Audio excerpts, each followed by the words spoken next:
What's good, family? Something just told me I wanted to make a video, and to be honest, I just wanted to chat. And I ended up having a conversation with my little cousin, and whether he was truly listening or not, in a weird kind of way, I was listening to myself, and I realized I was almost in the same position that it kind of feels like I was in like, when I was in his shoes.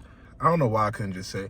I felt like I was in the same position as my grandfather because I was raised by my grandparents. So he was my father figure.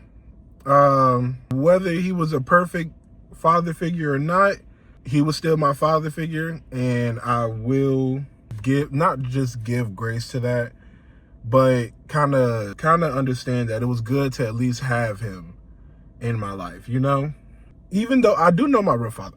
Let's not talk about this right now, okay? But basically, I was talking to him, and my little cousin, he's in basketball, right? I asked him, who does he idolize in basketball? Because he is someone, of course, if you play it, you kind of want to be in the big leagues and all that, you know what I'm saying? And I was having a conversation with him and just letting him know, he said his he views Kevin Durant as the GOAT, you know what I'm saying? That's his GOAT, right? And I told him, well, do you think Kevin Durant only works out during basketball season? You know what I'm saying? And in reality, I really wanted him to say Derrick Rose. I'm not gonna lie. I really wanted him to say Derrick Rose because everybody knows Derrick Rose's story.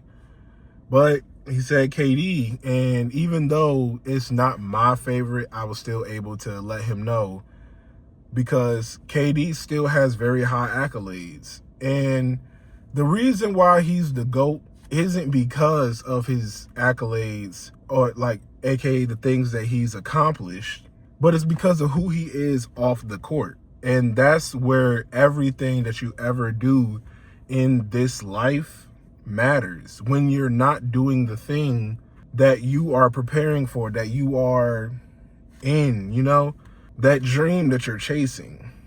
It's who you are outside of that dream that makes that dream happen. I said Derrick Rose because Derrick Rose is really the GOAT, And even though he didn't get to finish his story the way he probably wanted to, who he was before he reached the NBA was a true go-getter. He is what Ant, the guy in the Timberwolves. Anthony Edwards, that's his name. He was like how people seen Anthony Edwards today, In high school, Anthony Edwards, there's literally a whole TikTok or some shit that's talking about how this coach benched Anthony Edwards not knowing who he was because, I don't know. But it's Derrick Rose was known for the fact that he had that Mamba mentality, He was on basketball even when there weren't games. Apparently, I believe he said he was doing a lot of pickup games, But it's who you are is who you are outside of what you want to be. That's a good one. That's a good one. Who you are is who you are outside of who you want to be.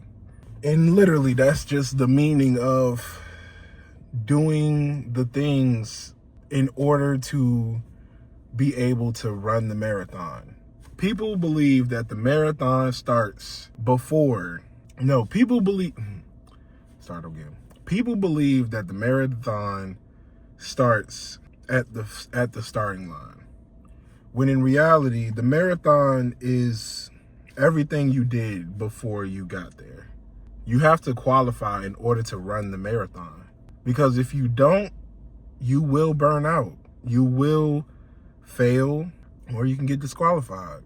But everything that you do outside that marathon all the walking and running and training that you do before the marathon is how you get to be able to run said marathon. You have to be able, in a weird kind of way, you have to be able to prove that you can even run that race. And no one ever really talks about the fact that integrity still counts when the only person who has to have integrity is yourself. You have to have integrity in yourself. You are constantly watching yourself. The subconscious mind is quite literally the real thinker. If you can point that conscious mind, the unconscious mind is everything. It's your habits, it's you thinking without you thinking. It's all the background. If you are someone who, after work or school, you go home and play the game, what you do to your subconscious mind is create that habit. And the fact that it gives you comfort is what keeps you doing it. But how that works outside in discomfort, but how does that work when it's actually not comfortable? It's discomforting. How does it work?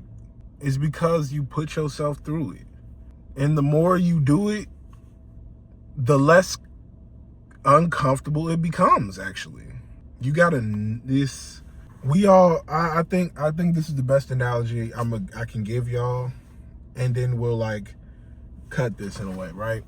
In every bad thing that's ever happened to you, you had to go through it 101 times after it happened in order to finally become numb to it, where it doesn't affect you anymore. That works the same way with everything. To be honest, playing the game still probably gives you dopamine, but probably not as much as it used to, because you have grown numb to it.